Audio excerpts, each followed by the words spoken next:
Hello everyone, welcome to my channel Karnataka kitchen. ನಾನು ಸೌಂದರ್ಯ. ಇವತ್ತಿನ ವಿಡಿಯೋದಲ್ಲಿ ಈರುಳ್ಳಿನ ಬಳಸ್ಕೊಂಡು ಈರುಳ್ಳಿ ಪರೋಟ ಯಾವ ರೀತಿಯಾಗಿ ಮಾಡ್ಕೊಳ್ಳೋದು ಅಂತ ಹೇಳ್ಬಿಟ್ಟು ತೋರಿಸ್ಕೊಡ್ತಾ ಇದ್ದೀನಿ. ಈ ಪರೋಟ ತಿನ್ನೋದಕ್ಕೆ ನಿಮಗೆ ಸಾಂಬಾರು ಬೇಡ, ಚಟ್ನಿ ಬೇಡ, ಮೊಸರು ಅಥವಾ ಟೊಮೊಟೊ ಕೆಚಪ್ ಇದ್ದರೆ ಸಾಕು. ಅದೆರಡೂ ಇಲ್ಲ ಅಂದರೆ ನೀವು ಹಾಗೇನೂ ಕೂಡ ತಿನ್ಬೋದು. ಬೆಣ್ಣೆ ಇತ್ತು ಅಂದರೆ ಸ್ವಲ್ಪ ಬೆಣ್ಣೆ ಹಾಕ್ಕೊಂಡು ತಿನ್ನಿ, ಇನ್ನೂ ಟೇಸ್ಟ್ ಚೆನ್ನಾಗಿರುತ್ತೆ. ಹಾಗಿದ್ರೆ ಈ ರೆಸಿಪಿ ಯಾವ ರೀತಿ ಮಾಡೋದು ಅಂತ ಹೇಳ್ಬಿಟ್ಟು ಇವತ್ತಿನ ವಿಡಿಯೋದಲ್ಲಿ ಕಂಪ್ಲೀಟಾಗಿ ನೋಡ್ತಾ ಹೋಗೋಣ. ಇಲ್ಲಿ ಸ್ಟಫಿಂಗಿಗೆ ಈರುಳ್ಳಿನ ಫ್ರೈ ಮಾಡ್ಕೊಳ್ಬೇಕು. ಆ ಬೈಟು ನನ್ನ ಹತ್ರ ಮಿಸ್ ಆಗಿರೋದ್ರಿಂದ ಯಾವ ರೀತಿ ಮಾಡೋದು ಅಂತ ಹೇಳ್ಬಿಟ್ಟು ನಾನು ಹೇಳ್ತಾ ಹೋಗ್ತೀನಿ. ಮೊದಲಿಗೆ ಒಂದು ಪ್ಯಾನ್ಗೆ 1-2 ಸ್ಪೂನು ಎಣ್ಣೆ ಅಥವಾ 1-2 ಸ್ಪೂನ್ ಆಗುವಷ್ಟು ಬೆಣ್ಣೆನ ಸೇರಿಸ್ಕೊಂಡು 3-4 ಇಕ್ಳು ಬೆಳ್ಳುಳ್ಳಿನ ಸಣ್ಣದಾಗಿ ಕಟ್ ಮಾಡಿಬಿಟ್ಟು ಸೇರಿಸ್ಕೊಳ್ಬೇಕಾಗುತ್ತೆ. ಹಾಗೆ ಒಂದು ಹಸಿಮೆಣಸಿಕಾಯಿನೂ ಕೂಡ ಸಣ್ಣದಾಗಿ ಕಟ್ ಮಾಡಿ ಹಾಕ್ಕೊಳ್ಬೇಕು. ಅದೆರಡೂ ಫ್ರೈ ಆಗಿದ್ದಾದಮೇಲೆ 4-5 ಈರುಳ್ಳಿನ ಸಣ್ಣದಾಗಿ ಕಟ್ ಮಾಡಿ ಹಾಕ್ಕೊಂಡು ಸ್ವಲ್ಪ ಬಾಡಿದ್ದಾದಮೇಲೆ ಅರ್ಧ ಟೀ ಸ್ಪೂನ್ ಆಗುವಷ್ಟು ಗರಂ ಮಸಾಲ, ಅರಿಶಿನ, ಹಾಗೆ 1/4 ಟೀ ಸ್ಪೂನ್ ಆಗುವಷ್ಟು ಜೀರಾ ಪೌಡರು, ರುಚಿಗೆ ತಕ್ಕಷ್ಟು ಉಪ್ಪು, ಇದಿಷ್ಟು ಇಂಗ್ರೀಡಿಯೆಂಟ್ಸ್ನು ಕೂಡ ಹಾಕ್ಕೊಂಡು ಚೆನ್ನಾಗಿ ಮಿಕ್ಸ್ ಮಾಡ್ಕೊಳ್ತಾ ಹೋಗಬೇಕಾಗುತ್ತೆ. ನೋಡಿ, ಈ ರೀತಿಯಾಗಿ ಈರುಳ್ಳಿ ಅನ್ನೋದು ನಮಗೆ ಸಾಫ್ಟ್ ಆಗ್ತಾ ಹೋಗಬೇಕು. ಇವಾಗ ನಾವಿಲ್ಲಿ ಇದಕ್ಕೆ 1 ಟೀ ಸ್ಪೂನ್ ಆಗುವಷ್ಟು ಶುಂಠಿ ಬೆಳ್ಳುಳ್ಳಿ ಪೇಸ್ಟ್ ಕೂಡ ಹಾಕ್ಕೊಳ್ತಾ ಇದ್ದೀನಿ. ಶುಂಠಿ ಬೆಳ್ಳುಳ್ಳಿ ಪೇಸ್ಟ್ ಬದಲಾಗಿ ನೀವು ಶುಂಠಿನೂ ಕೂಡ ಸಣ್ಣದಾಗಿ ಕಟ್ ಮಾಡ್ಕೊಳ್ಬೋದು. ಬೆಳ್ಳುಳ್ಳಿ ಸೇರಿಸುವಾಗ ಸ್ಟಾರ್ಟಿಂಗಲ್ಲಿ ಅದನ್ನು ಕೂಡ ಹಾಕಿ ಫ್ರೈ ಮಾಡ್ಕೊಳ್ಳೋದು ಅಷ್ಟೇ.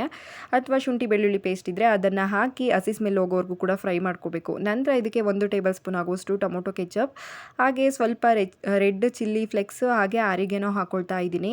ಇದ್ರ ಜೊತೆ ಸಣ್ಣದಾಗಿ ಕಟ್ ಮಾಡಿಬಿಟ್ಟು ಸ್ವಲ್ಪ ಕೊತ್ತಂಬರಿ ಕೂಡ ಹಾಕ್ಕೊಂಡು ಚೆನ್ನಾಗಿ ಒಂದ್ಸಲ ಮಿಕ್ಸ್ ಮಾಡಿಕೊಂಡು, ಈರುಳ್ಳಿ ಅನ್ನೋದು ಪೂರ್ತಿ ಸಾಫ್ಟಾಗಿ ನಮಗೆ ಗೊಜ್ಜು ರೀತಿಲೇ ಆಗಬೇಕು. ನೋಡಿ, ಈ ರೀತಿಯಾಗಿ ಚೆನ್ನಾಗಿ ಮಿಕ್ಸ್ ಮಾಡ್ಕೊಳ್ತಾ ನಾವು ಅದಕ್ಕೆ ಬಂದಾಗ ಗ್ಯಾಸ್ ಫ್ಲೇಮ್ನ ಆಫ್ ಮಾಡಿಕೊಂಡು ಇದು ಕಂಪ್ಲೀಟಾಗಿ ತಣ್ಣಕ್ಕಾಗೋವರೆಗೂ ಕೂಡ ಬಿಡಬೇಕಾಗುತ್ತೆ. ನಂತರ ಹಿಟ್ಟನ್ನು ಕಲಿಸ್ಕೊಳೋ ಅಂಥದ್ದು.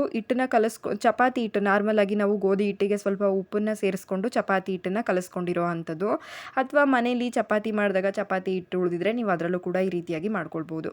ನಾನಿಲ್ಲಿ ಉಪ್ಪು ಮತ್ತು ಗೋಧಿ ಹಿಟ್ಟನ್ನು ಕಲಿಸ್ಕೊಂಡು ಚಪಾತಿ ಹಿಟ್ಟನ್ನು ಅದರಲ್ಲಿ ಕಲಸಿ ಇಟ್ಕೊಂಡಿದ್ದೀನಿ. ಇವಾಗ ಇದನ್ನು ಚೆನ್ನಾಗಿ ಒಂದ್ಸಲ ನಾದ್ಕೊಳ್ಳೋಣ.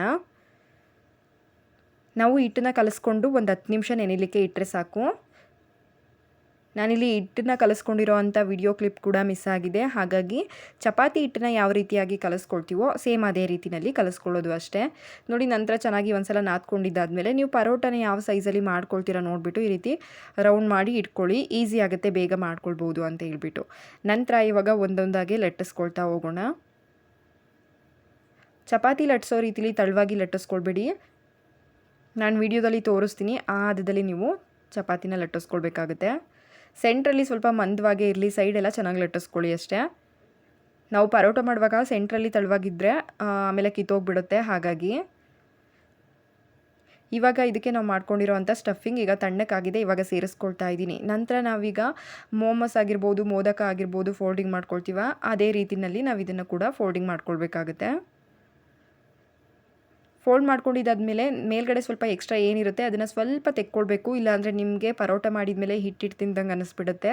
ಅದನ್ನು ತೆಕ್ಕೊಂಡು ಈ ರೀತಿ ನಿಧಾನವಾಗಿ ಫೋಲ್ಡ್ ಮಾಡಿಕೊಂಡು ಸ್ವಲ್ಪ ನಿಧಾನವಾಗಿ ಈ ರೀತಿ ತೊಟ್ಕೊಳ್ತಾ ಹೋಗಬೇಕು. ನೀವು ಮತ್ತೆ ಚಪಾತಿ ಲಟ್ಸೋದು ಬೇಡ, ಈ ರೀತಿಯಾಗಿ ನಿಧಾನವಾಗಿ ತಟ್ಕೊಂಡ್ರೆ ಸಾಕು. ತುಂಬ ಈಸಿಯಾಗಿ ಬರುತ್ತೆ. ಮತ್ತು ಓಪನ್ ಆಗಿದ್ದರೆ ನಿಮಗೇನು ಟೆನ್ಷನ್ ಬೇಡ, ಅದೇನು ಆಚೆ ಬರೋದಿಲ್ಲ ಬೇಯಿಸುವಾಗ.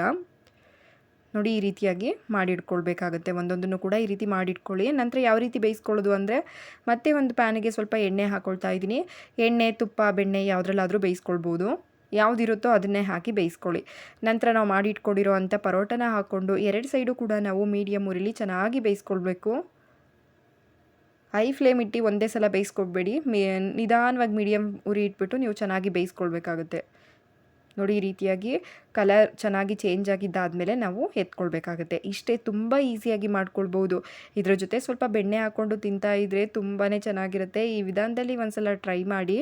ಹಾಗೆ ನಾನು ತೋರಿಸಿರೋ ಅಂಥ ಈ ಈರುಳ್ಳಿ ಪರೋಟ ರೆಸಿಪಿ ನಿಮ್ಮೆಲ್ಲರಿಗೂ ಕೂಡ ಇಷ್ಟ ಆಗಿದೆ ಅಂದ್ಕೊಳ್ತೀನಿ. ಇಷ್ಟ ಆಗಿದ್ದರೆ ಲೈಕ್, ಶೇರ್, ಕಮೆಂಟ್ ಮಾಡೋದನ್ನ ಮರಿಬೇಡಿ. ನೋಡ್ತಾ ಇದ್ದೀರಲ್ಲ ವಿಡಿಯೋದಲ್ಲಿ ಸ್ಟಫಿಂಗ್ ಅನ್ನೋದು ಎಲ್ಲ ಕಡೆ ಕೂಡ ಚೆನ್ನಾಗಿ ಸ್ಪ್ರೆಡ್ ಆಗಿರುತ್ತೆ. ಈ ರೀತಿ ಇದ್ದರೆ ನಮಗೆ ಹಿಟ್ಟಿಟ್ಟು ತಿಂದೋಂಗೆ ಅನಿಸೋದಿಲ್ಲ, ತುಂಬಾ ಪರ್ಫೆಕ್ಟಾಗಿ ಬರುತ್ತೆ. ಈ ವಿಧಾನದಲ್ಲಿ ಟ್ರೈ ಮಾಡಿ.